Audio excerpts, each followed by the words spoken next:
This year is the International Year of Plant Health. While we may not always be aware of it, plants play an immense role in our lives and on our planet.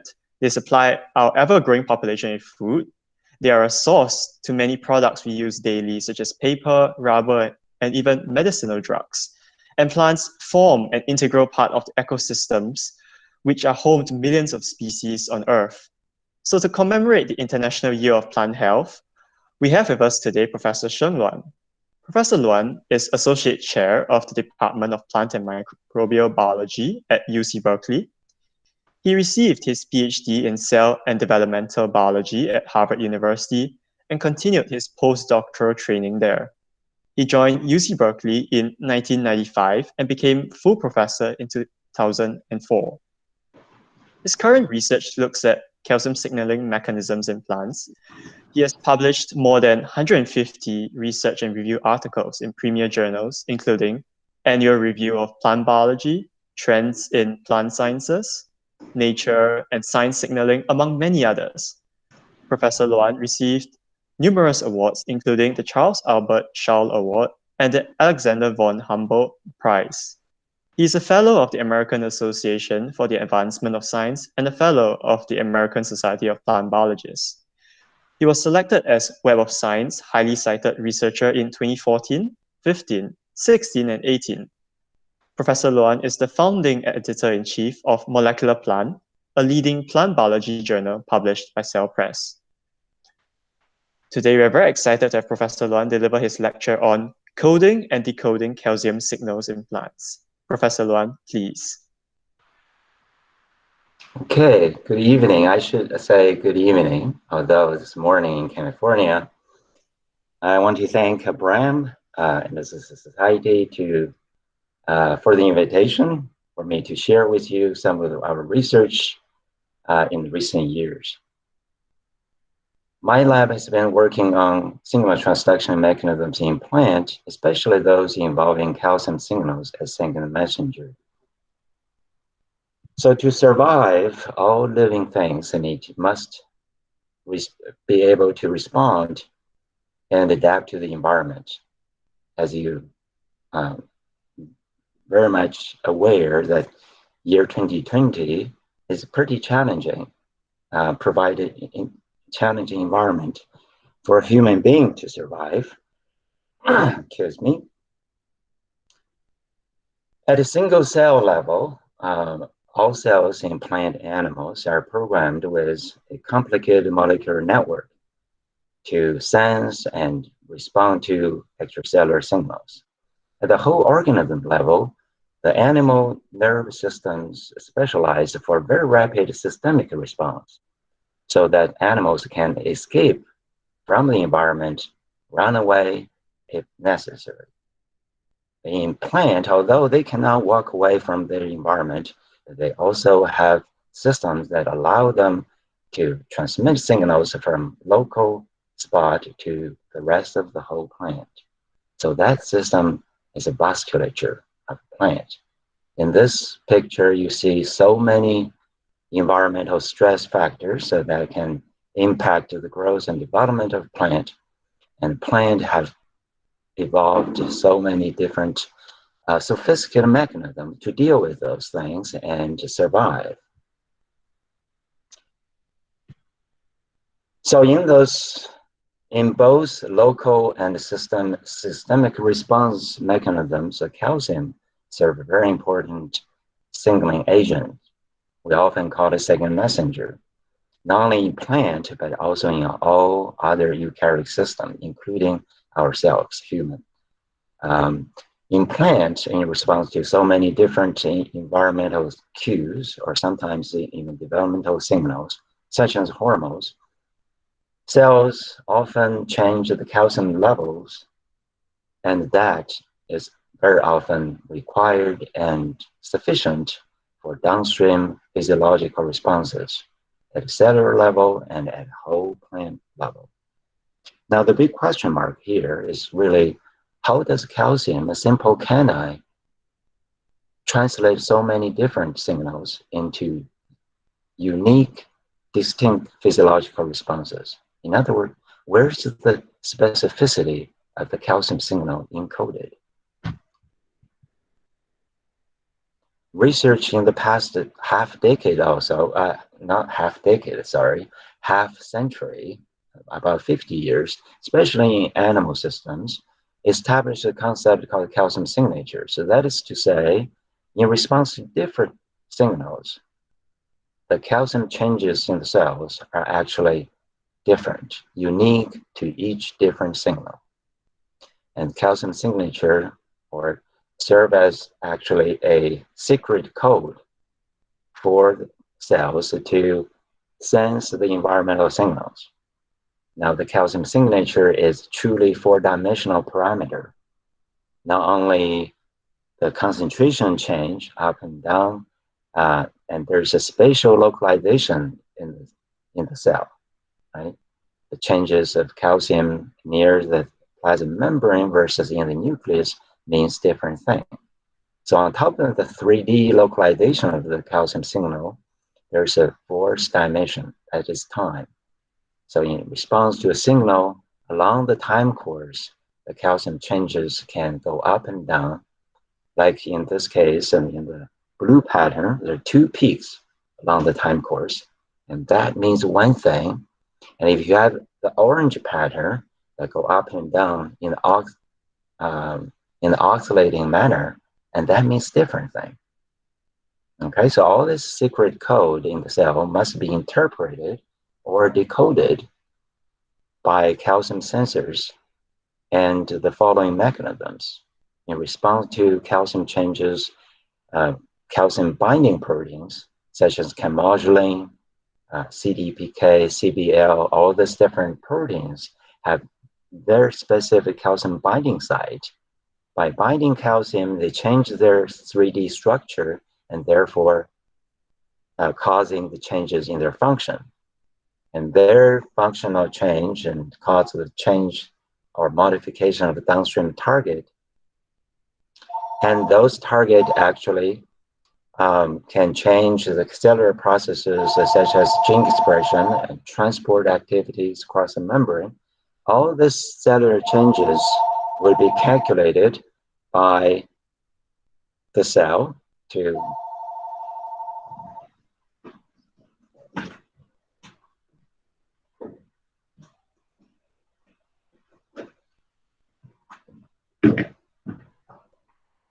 So this is the environmental signals. So there are a lot of extractive environmental signals here right now. So let's continue.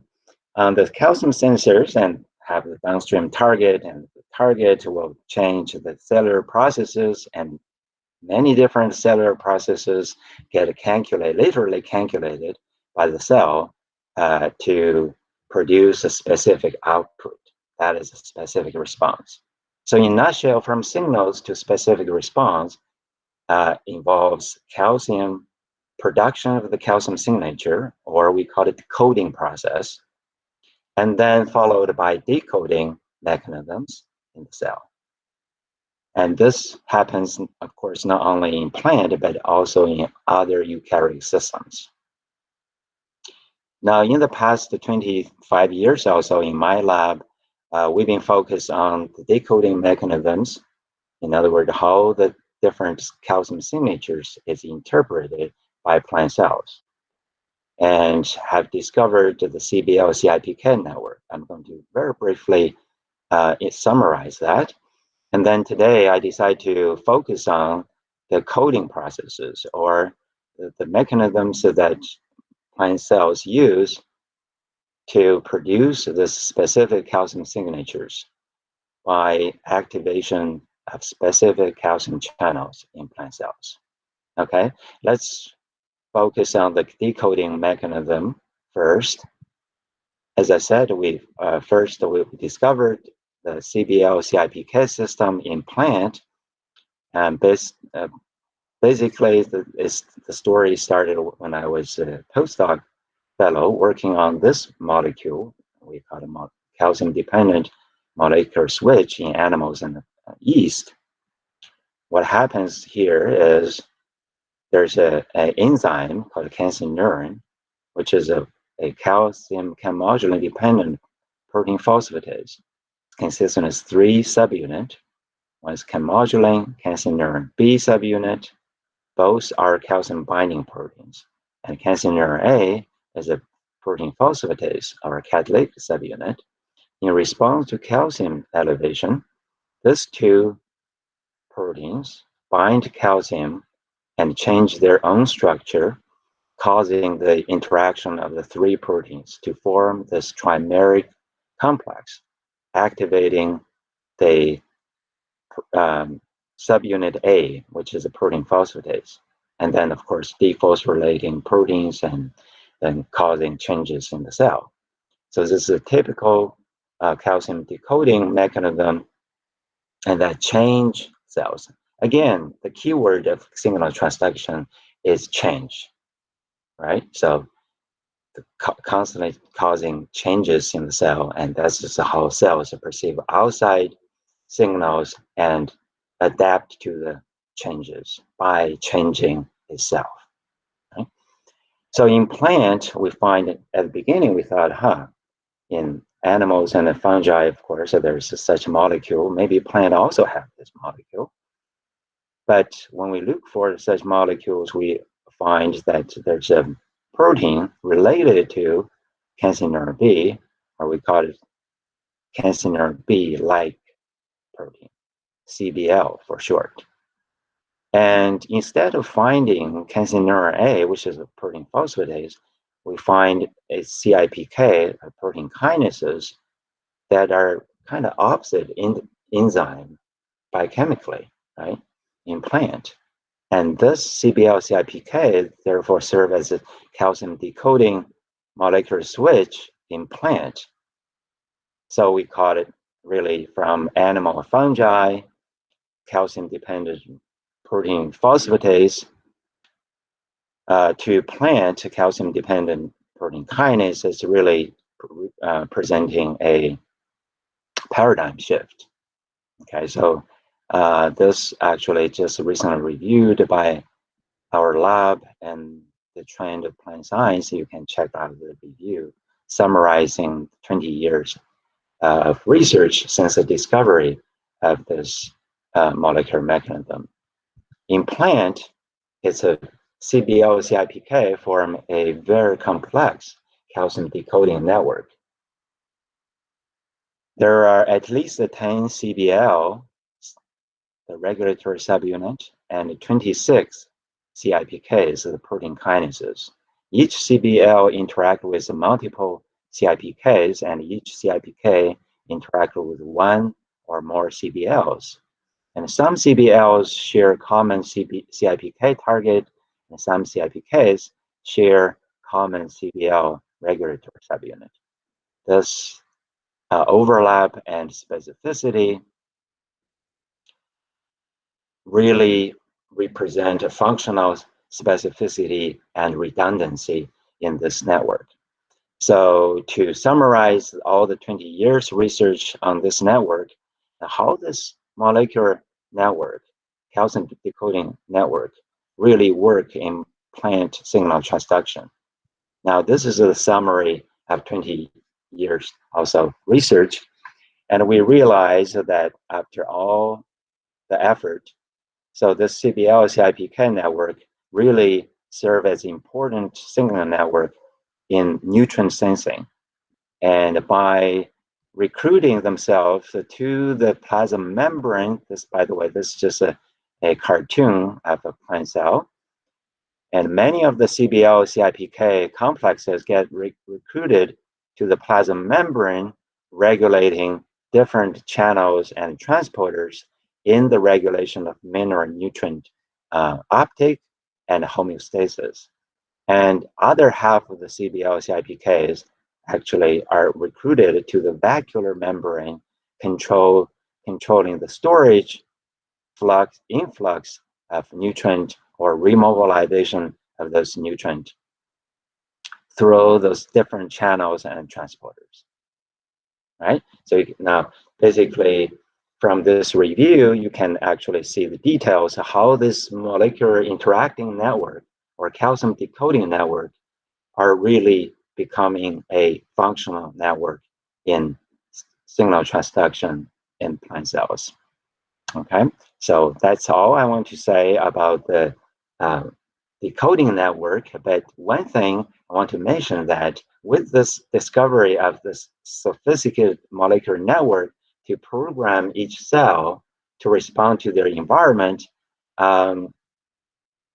at Professor Trolavis at the University of Edinburgh has from the very beginning developed the idea that plants probably are also intelligent beings. So he wrote the first of such pieces he wrote is after the publication of CBL-CIPK network discovery. He wrote a commentary in the PNAS journal, say how plants learn, talking about our discovery of this complicated signal network in plant. And following that, his recent contributions in many places, and he also wrote a book about plant intelligence. And that initiated much debate among plant biologists, neuroscientists, say, how should we define intelligence? Okay, so this is something, if you're interested, you can check out those pieces. And I think it's very revealing. It's very beneficial for people interested in plant science to at least have the analogy of plant signal transduction network with the animal intellectual or intelligence network or nervous system. Okay, so I think it's very beneficial to compare animal and plant in that context. Okay. Now, as I said, I'm going to focus today on the calcium coding mechanism in plant. In other words, how plant cells utilize those transmembrane transporters and channels permeable to calcium to build up those specific patterns in response to different signals to produce the calcium code. You need calcium channels. So in plant systems, there's 3 major family of calcium channels discovered so far that include cyclic nucleotide gated channel or CNGCs, glutamate receptor-like proteins, and mechanosensor channels. I'm going to focus on these 2 families of channels that are, as you probably heard, that same kind of channels function very importantly in our nerve system in human. Okay, so one of the first example I'm going to use is a pollen tube guidance, where the calcium signal or calcium oscillation is playing a very important role.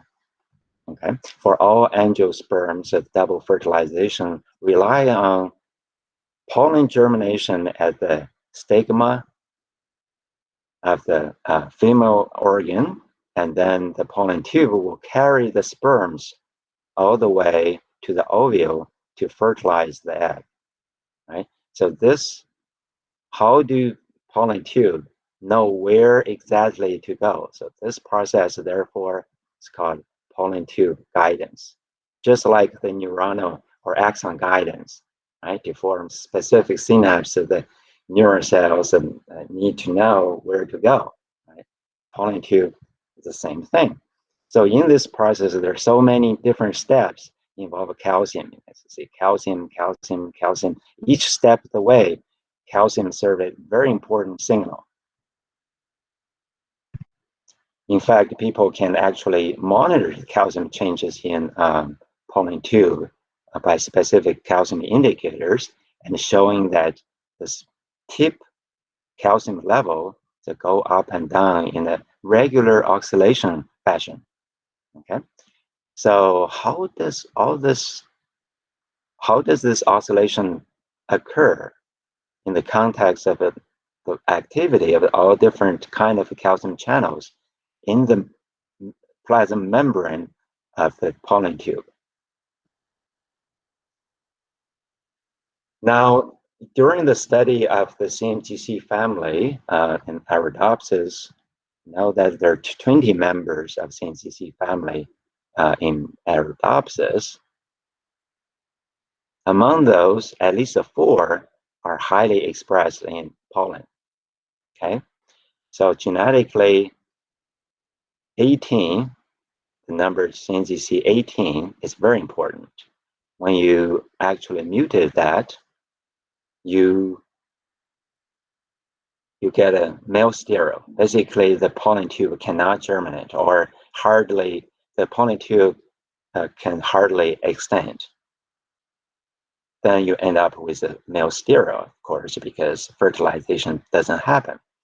And then another study in the same lab, by the way, is Jeff Harper's lab, University of Nevada, showing that 7 and 8 double mutant, not a single mutant, but double mutant, also showed male stereo, similar phenotype as the 18, knocking out mutation in 18.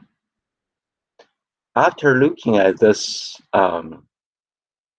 finding, we've been thinking about, how do these different channels work together in pollen tube? If they're all channels, why these 2 are functionally redundant, but not this one?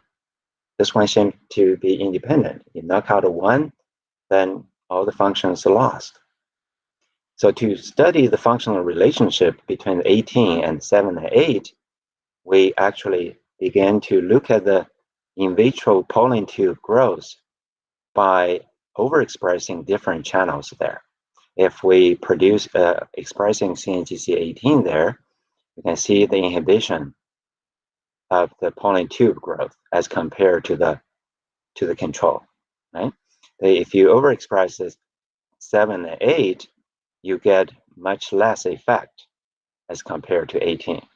The interesting finding is really when you co-express 18 and 7 or 18 and 8, you actually get a normal pollen tube elongation.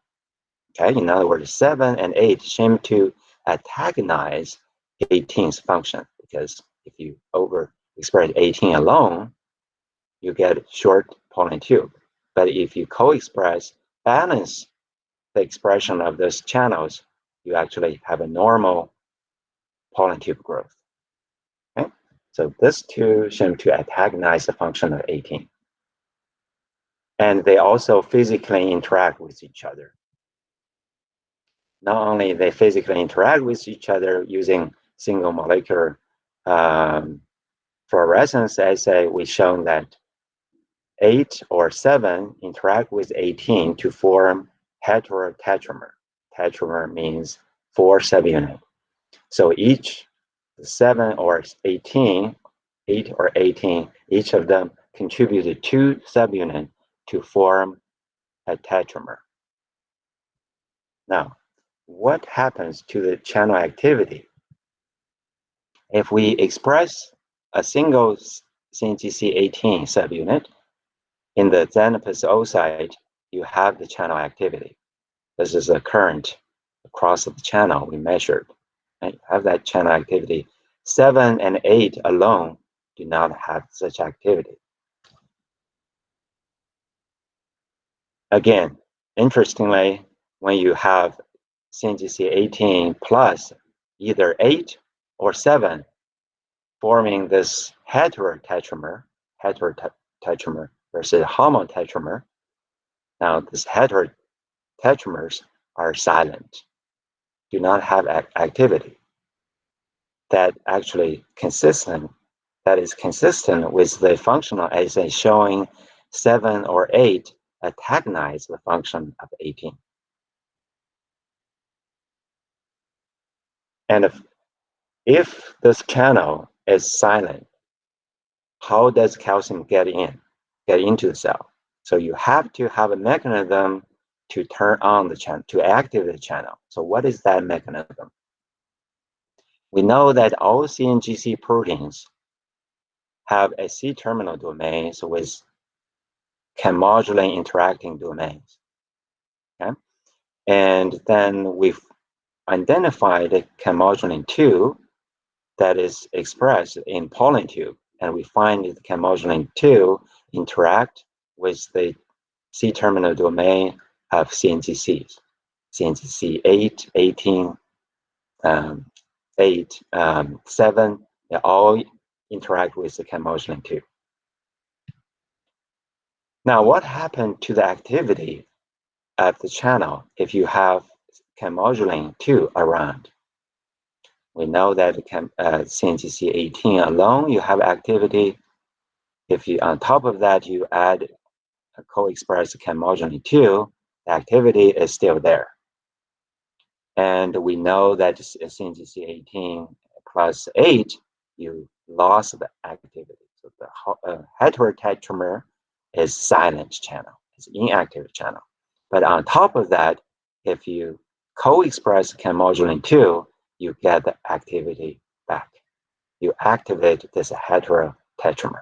So the C-terminal chemodulin interacting domain serve as a docking domain for chemodulin to activate the silent heterotetramer channel. And this very complicated slide just to show you that the chemodulin interact with CNGC 18 and 8 heterotetramer in a calcium-dependent manner. It's not depends on high calcium, but rather depending on low calcium. In other words, when the calcium level is low, chemodulin without calcium binding would interact with this heterotetramer and therefore activating the channel. Okay? When the cellular calcium become high, the chemodulin then bind calcium, become loaded with calcium, it then is dissociated from the heterotetramer, and you know that heterotetramer alone is inactive. So there's a cycle of chemodulin binding onto this hetero channels, activating the channel activity, changing the level of calcium, and then the calcium level affect the association and deassociation of the chemodulin, and therefore changing the activity of the channel.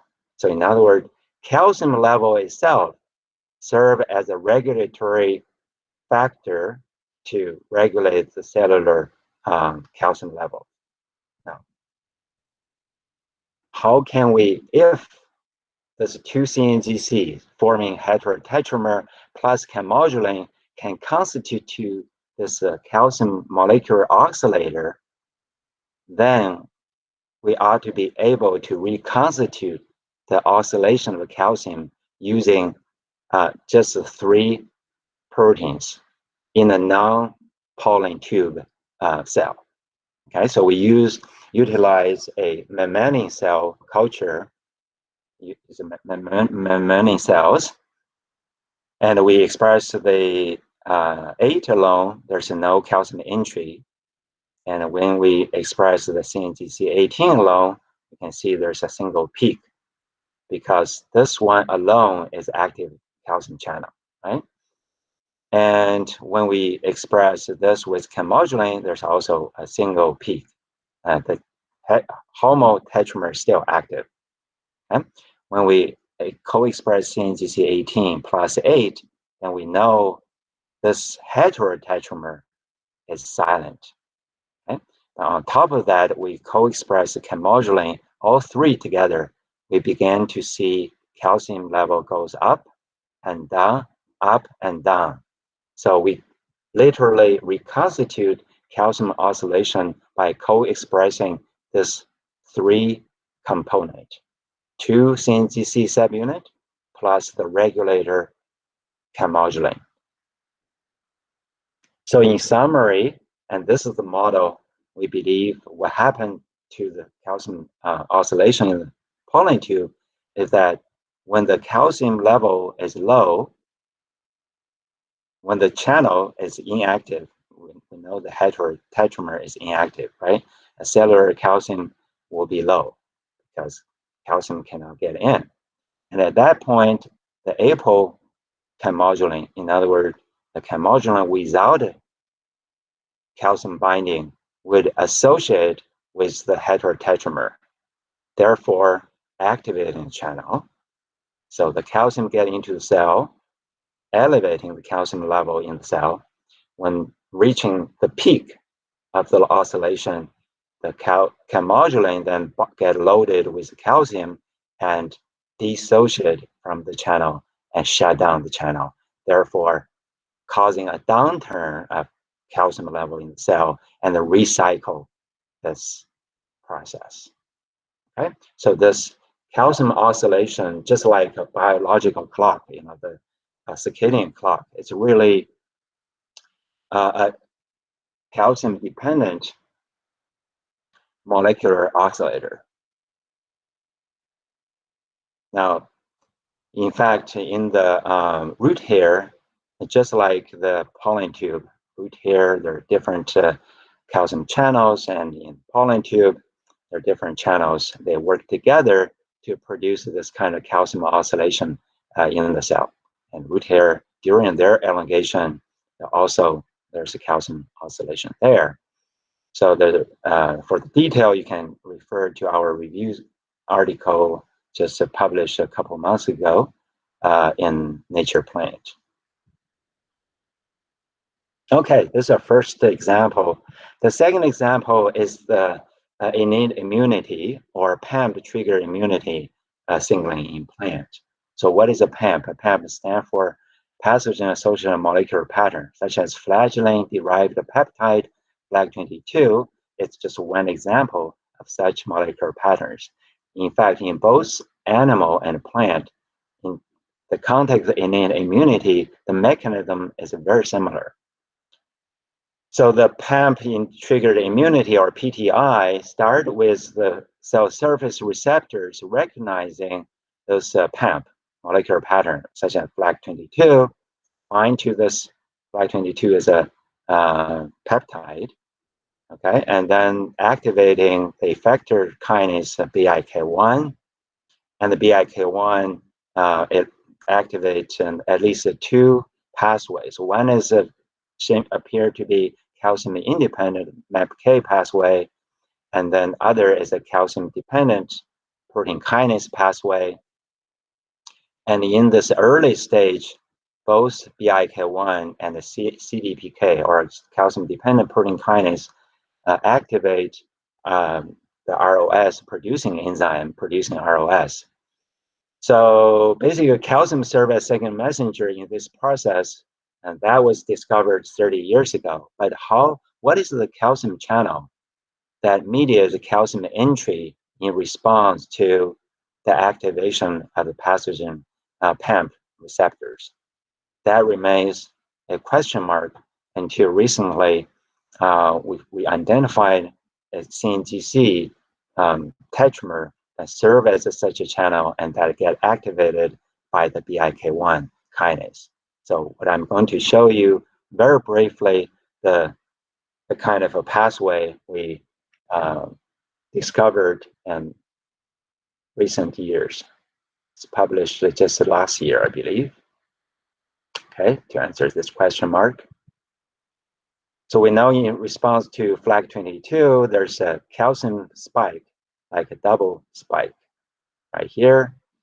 And using this calcium entry, we designed a mutant library. We had a mutant library and to screen mutants that are defective in this FLAG22 induced calcium spike.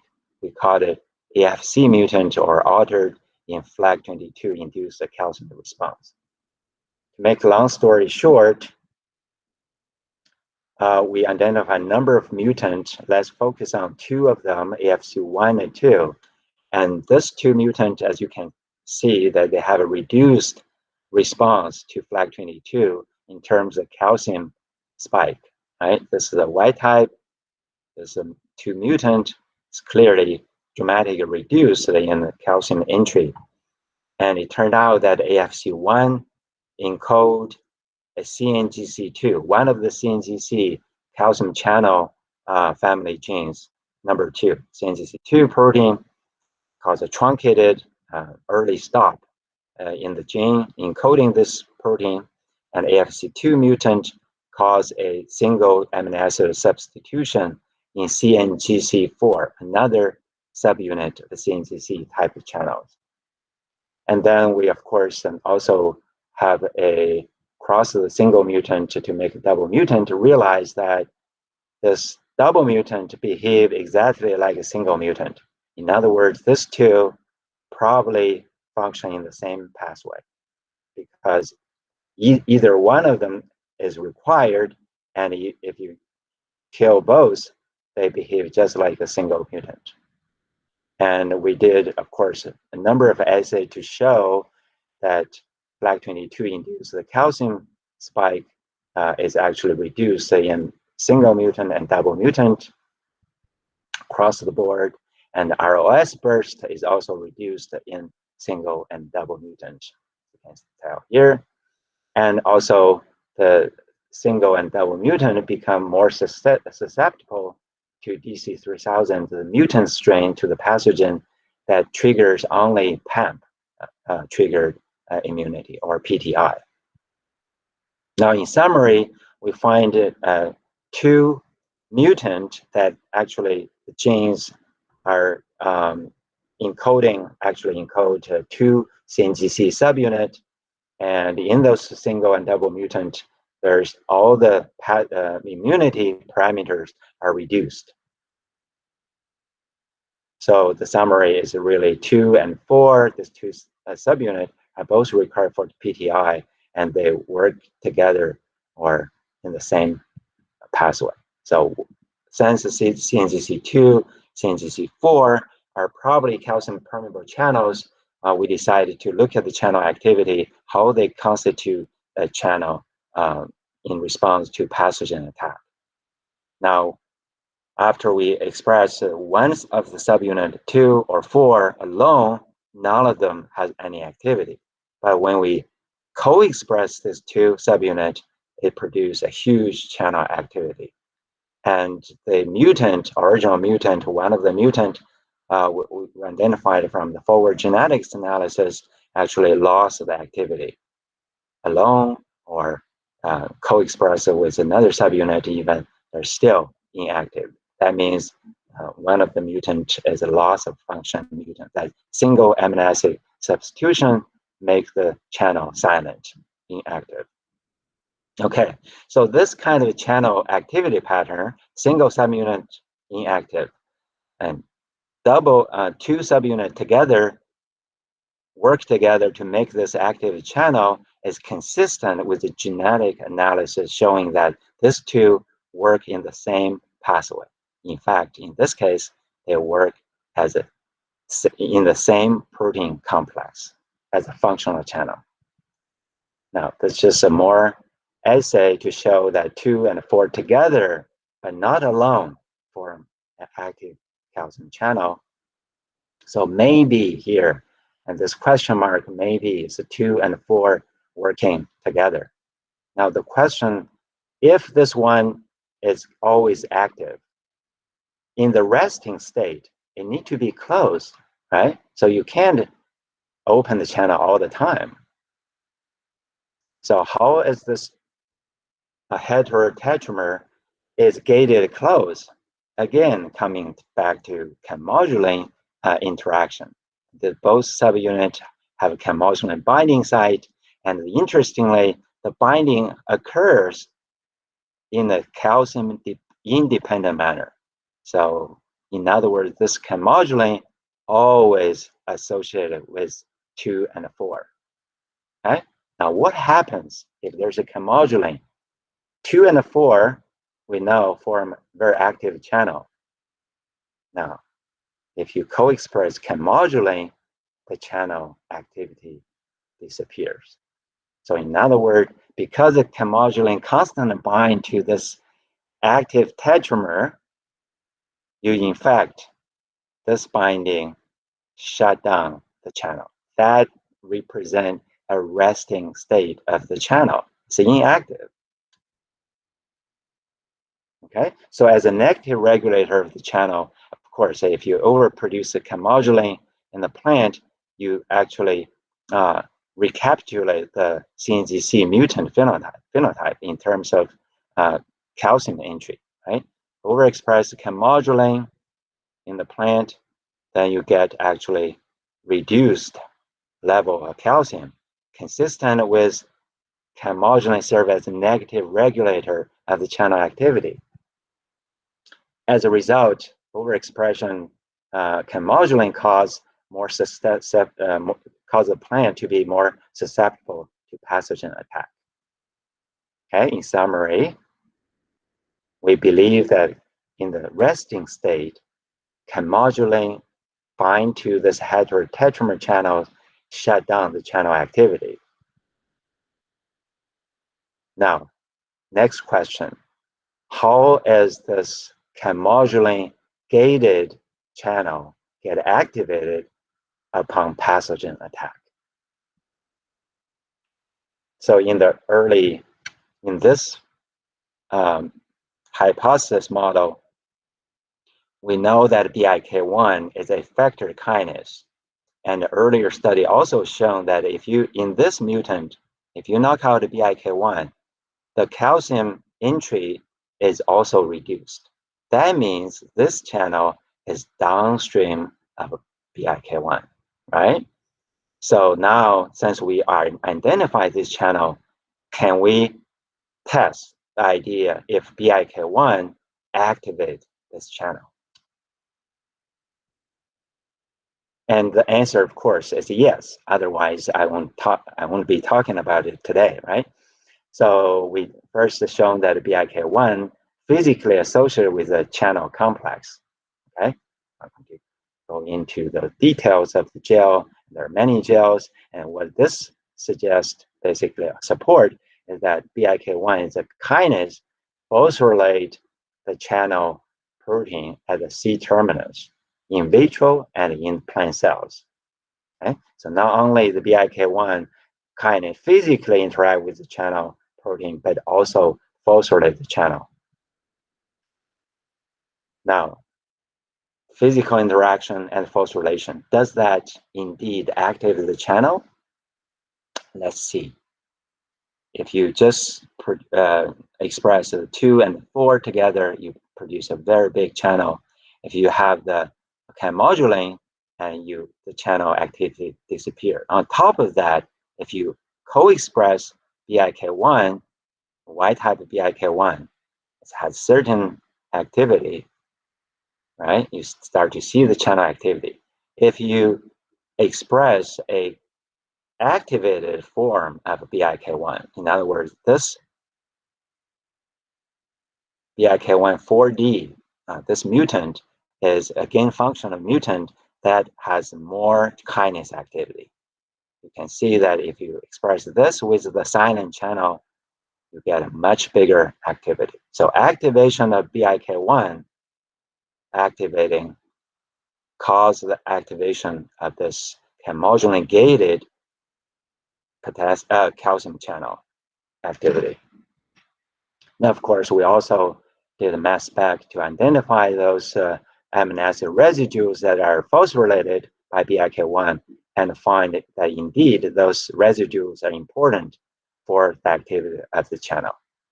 So together, in summary, we now know that, okay, so the FAC22, the molecular pattern bind to the receptor kinase and then activating BIK1. BIK1 has a multiple substrate. And one is, of course, ROS producing enzyme.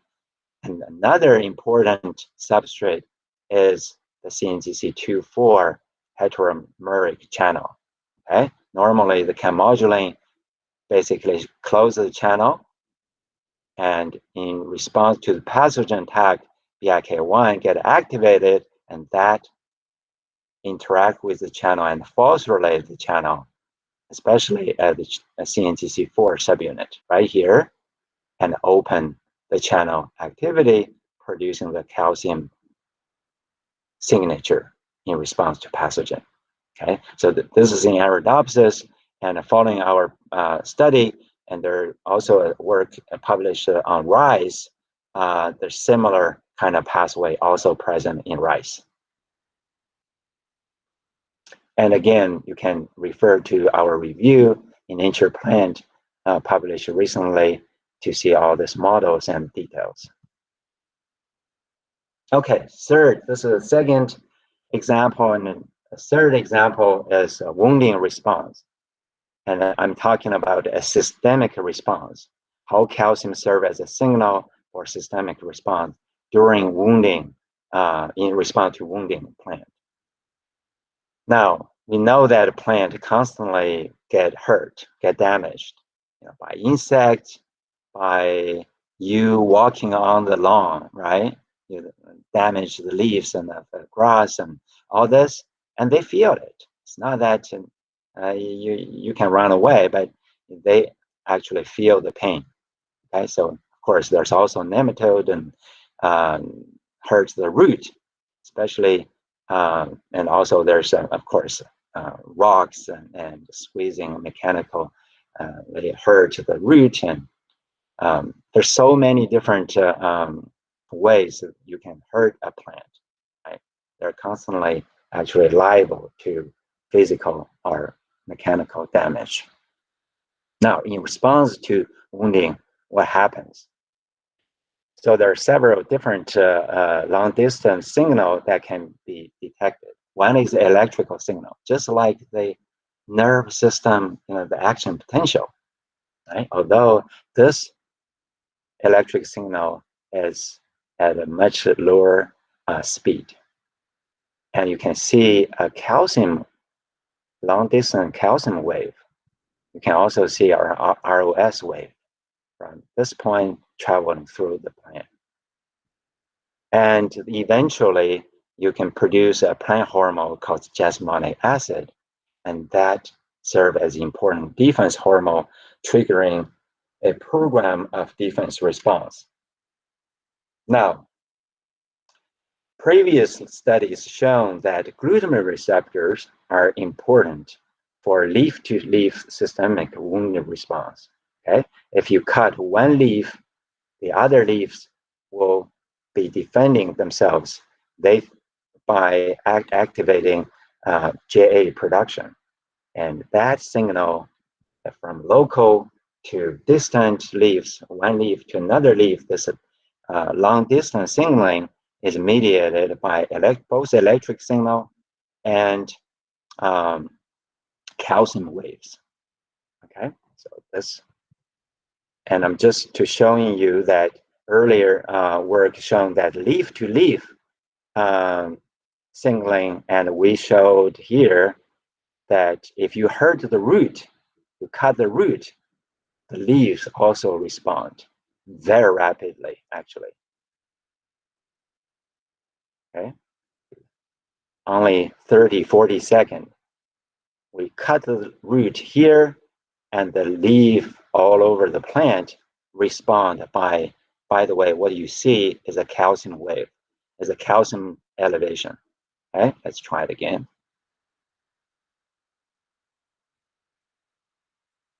"30 seconds after you cut the root, the leaves immediately react or respond to the wounding of, in the root by producing the calcium wave very rapidly. 30 seconds, literally, you see all the vasculature light up. And because people have shown that glutamate receptors are important for systemic response in the leaf-to-leaf signaling, and we also try to say from root to shoot, are glutamate receptors important? If it is, whether if we apply glutamate at the wounding site, what happened to in the root, right? What happened to the response in the shoot? Very rapidly.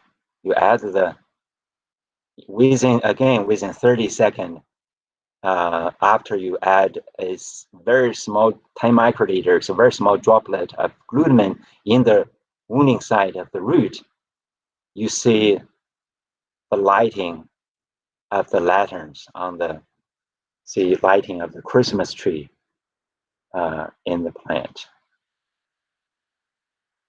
Start again. 30 seconds, literally, right? You see this lighting. Now, this is very rapid.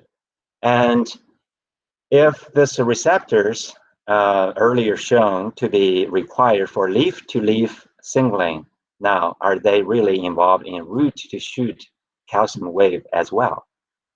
Now, if you look at this mutant, you cut the root, there's hardly any response.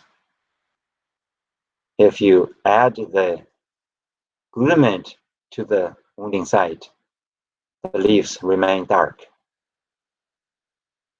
Right? So really, these two important glutamate receptors that, similar channels, of course, work in the nerve system, in the synapse system in our body, in our nerve system, actually work in plant in the systemic signaling from root to shoot, long distance signaling.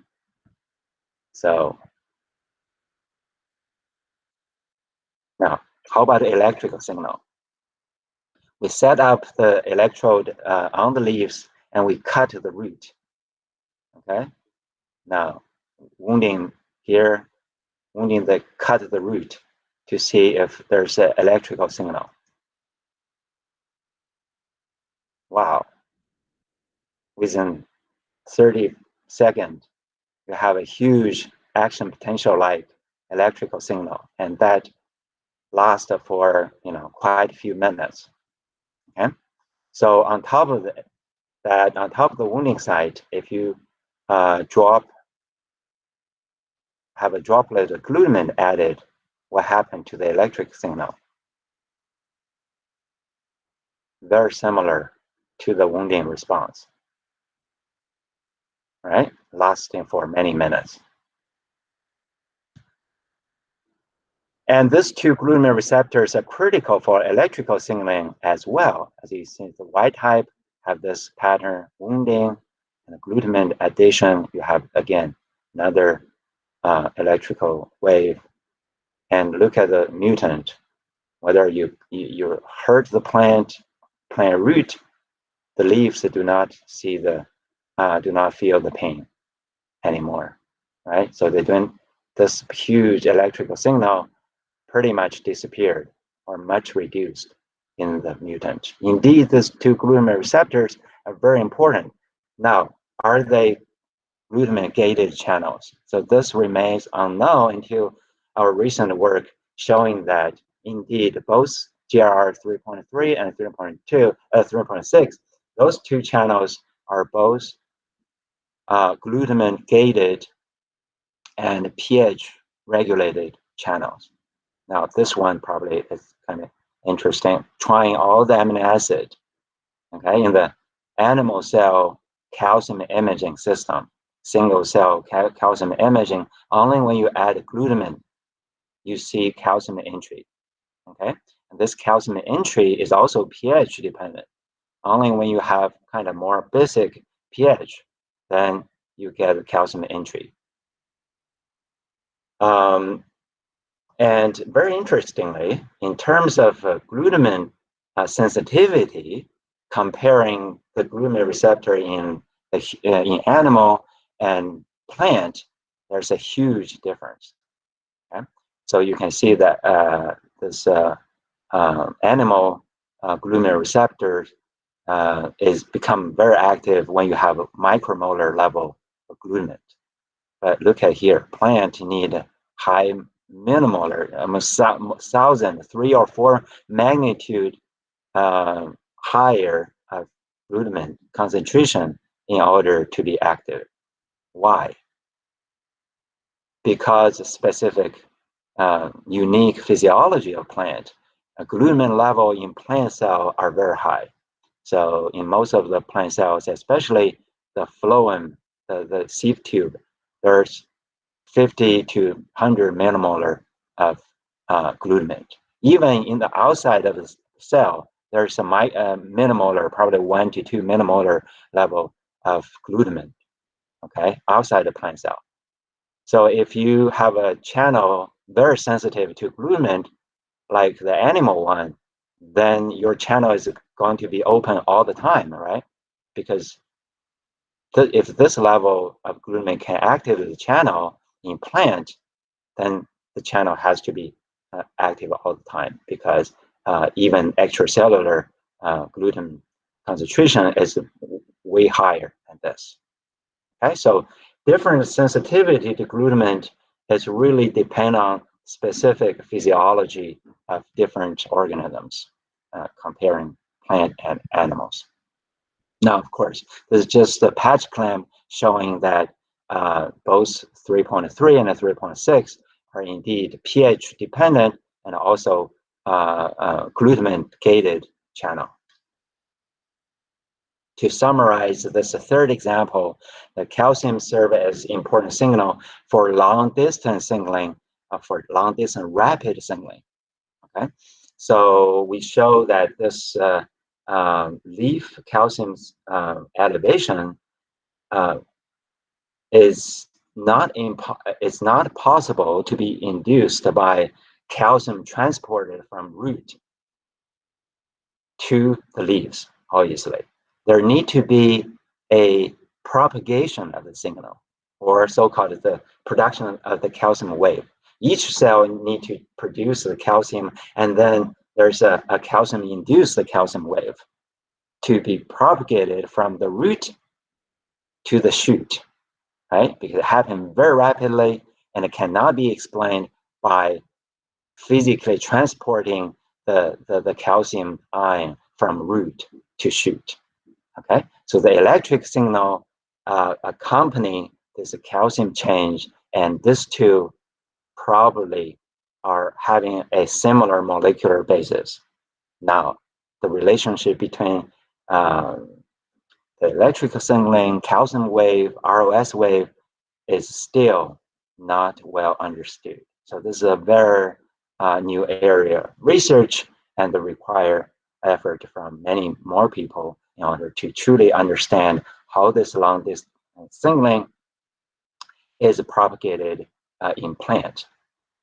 So the question is, does plant have a nerve system, right? So this it really actually opened up again the debate of Professor Travis at the University of Edinburgh, talking about, do plant have a nerve system and produce that kind of intelligent environmental responses, and like animals, right? So this is really a very interesting question. Let's the debate begin. So with that, I want to just acknowledge the people who did the work in my lab and the collaborators and along the years, and in the context of the calcium signaling. And I want to stop here and be happy to answer any questions.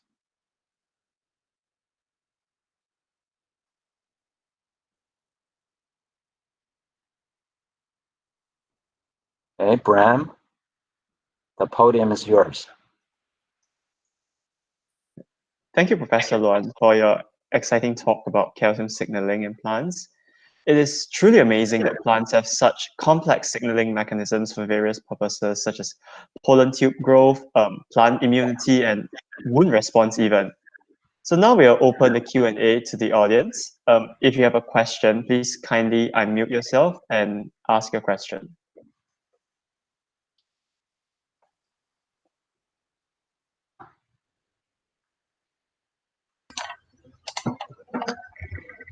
Hi, I was wondering if I might ask a question. Your recent papers are kind of showing that the CNGCs, so probably two new kind of heterotetramers, 2,4 and 8,18, and I was wondering if you've been looking as well as the calmodulin binding, how cyclic nucleotides are affecting those channels and their activities, because the kind of homotetrameric channels do seem to respond have you been investigating the heterotetramers? Yes. Of course, after you look at the channel activity, the first thing in terms of regulation we want to look for is, as its name suggests, it's nucleotide cyclic nucleotide gated channels. CNGCs, as the name suggests, may be cyclic nucleotide are the kind of regulators. And we tried, it didn't work.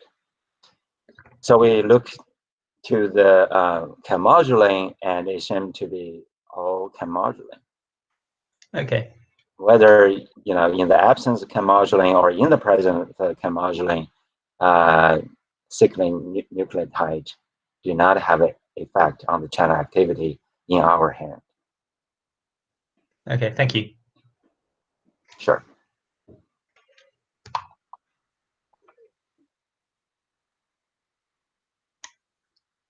Okay, other questions? I know there's a lot of detail in this talk, and but I'm happy to answer all questions related to bigger pictures, like the plant versus animal, nervous system versus vasculature, and all this. There are a lot of big questions that can be derived from this kind of discussion. Hello, Professor Luan. Hi. Hi. So I'm a little bit wondering, like, how did you select for those essential calcium channels in this in this project? Did you use extensive genetic screening, or did you just use some bioinformatic approaches? Both. I would say both. We started to work on CNGCs, for example, 20 years ago. In fact, we were among the first to identify those channels of bioinformatics using the bioinformatics tools. But the functional analysis has been really problematic. In different labs, there are different kind of results. Electrophysiology has been very difficult for those calcium permeable channels. And then the forward genetic screen, right? So in the context of pathogen response, really opened up the idea that, in fact, those CNGC members, say the 20 members in the Arabidopsis, for example, they actually form heteromeric channels. So that is a breakthrough, really. That kind of break the previous dogma, because earlier on, we just, in all the labs, we just express a single gene at one time, right? One time, you just express one subunit at a time. And some subunit, as for example, CNGC18, show the activity, we're happy. If a single subunit, it doesn't show activity, like, then you don't know what's going on. So the physical interaction among different subunits forming different heteromeric channels, this appeared to be really a breakthrough in my lab research. So we really opened up this area by showing people that,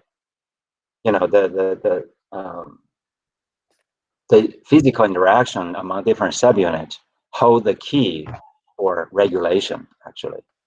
Some of the subunits get together to form an active channel, but some of the subunits come together to form a silent channel, right? And then the chemodulin serve a very important regulator to either open the channel or close the channel. I show you both cases, right? Example in both cases. Okay, so one more question, like, I'm a little bit wondering about what could be the implications or the applications of this research. The implications in terms of agriculture, we know that plants are constantly damaged or they need to they're constantly bombarded by all sorts of stressful factors, right? So one example is the insect chewing the leaves. We know that is a huge factor for agriculture, right? So therefore we need to spray a lot of insecticide on our crops, right? Just use that example. How much crop productivity is lost, yield is lost due to pest, and of course pathogen, right? So if we truly understand the mechanism of how plants respond to those stressful factors, then we can engineer crop plant to be resistant to those stressful factors and to produce without being negatively impacted by those stress environment. Right. Yeah. Okay. Thank you very much. Thanks.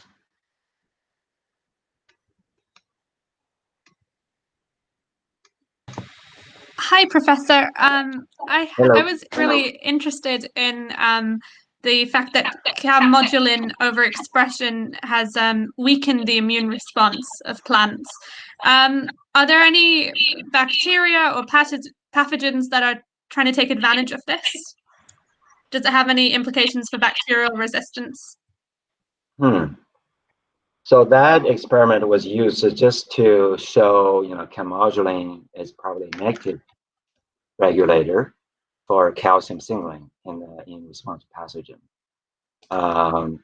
But in terms of agriculture, you mean application?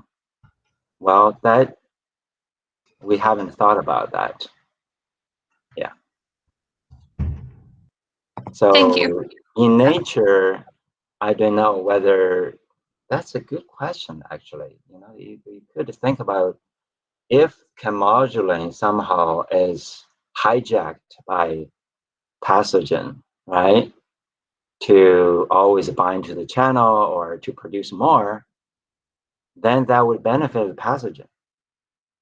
So there's a lot of effectors and bacterial pathogen that are injected into the plant cells. And some of those, I remember somebody showing a chemodulin binding protein serve as a target of those effector proteins. Anyway, this is a interesting question to think about. Thank you very much. Thanks.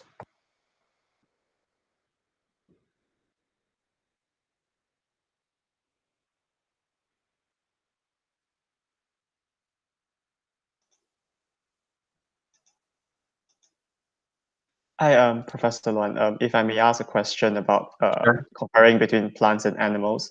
So, firstly, you mentioned that animals use mainly protein phosphatases, while plants use protein kinases as calcium sensors.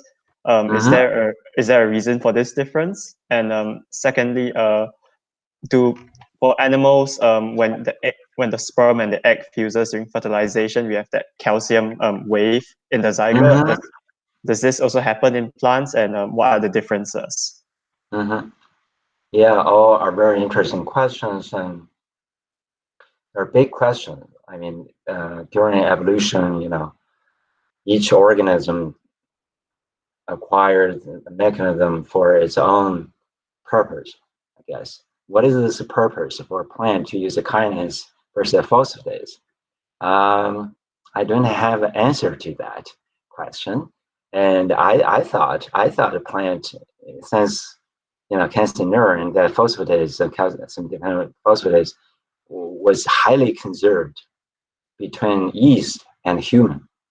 So 70% amino acid sequence identity is among the most highly conserved proteins between fungi and animals. And you would think plants should have that. But that's why I was looking for it. After working with animal and the yeast calcium neuron, I said, hey, plant probably also use that. So I was going that way, trying to find something similar from plant, but instead find something very different. So that's even more exciting in a way, right? Why? That's a good question. Yeah. For a more specific question, in the context of wounding response, or the second question is. So the second question. Yeah. So the second question is regarding calcium oscillation waves that happen post-fertilization. How do they compare between plants and animals? Yeah, plant fertilization also involve calcium signal. How exactly that works is still under intensive research. People, including ourselves, are really trying to find out how it works. But you're right that the first sign of life after fertilization in animals is a calcium wave.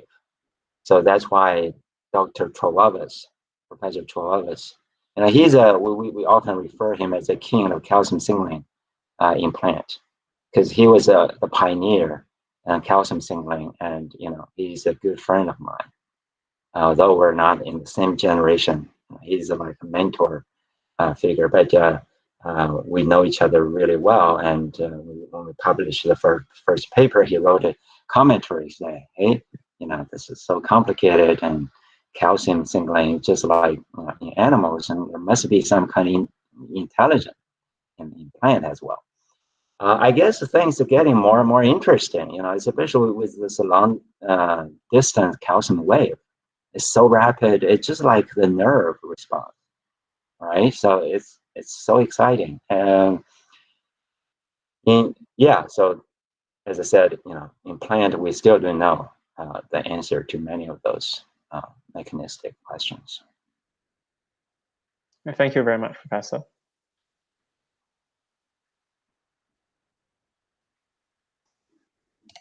I was wondering if I may ask a second question.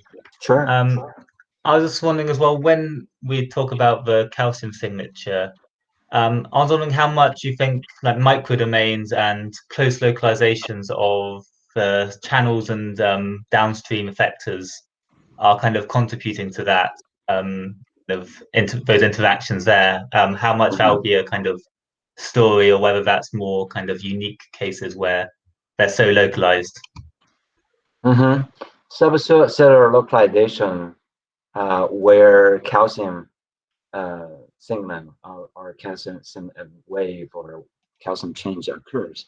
It's very important. Now people realize that so-called microdomain or nanodomains in the cell. In other words, it's a localized. So it's a local signaling event that may not be evenly distributed in the entire cell. Although cell is a very small space, but calcium signal is often localized. People realize that. On one, that calcium is not very mobile, right? So it can be precipitated very quickly by many acidic groups, especially phosphate. There's a decent level, minimal level of phosphate in the free phosphate in the cell. And if calcium reach millimolar as well, it can be very easily precipitating phosphate. And of course, there are other organic acid and proteins that specifically bind to calcium, or specifically or non-specifically bind to calcium, making the calcium signal quite localized.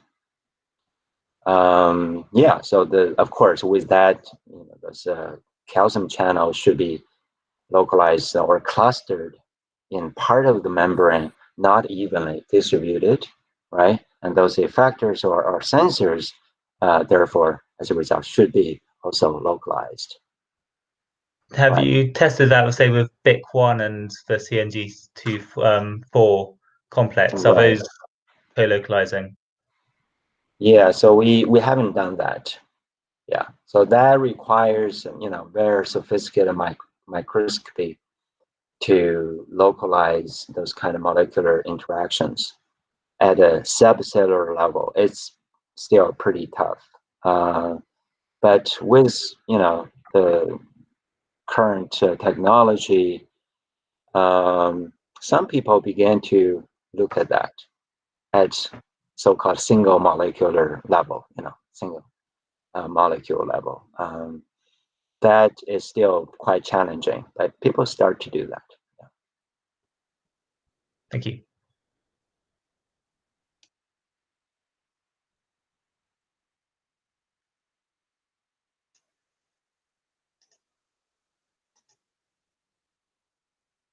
Do we have any further questions?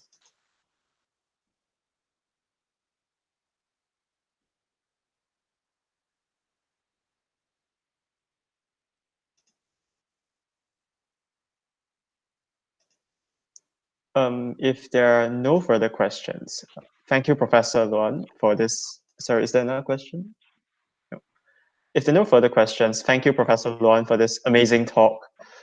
We'll now bring the lecture to a close, and a recording will be made available on our YouTube channel shortly. Thank you all for joining us today, and may you have a pleasant day, rest of the day. Thank you. Thank you. Thank you, Bram. Thank you, Professor Luan. Bye-bye. Thank you very much. Bye.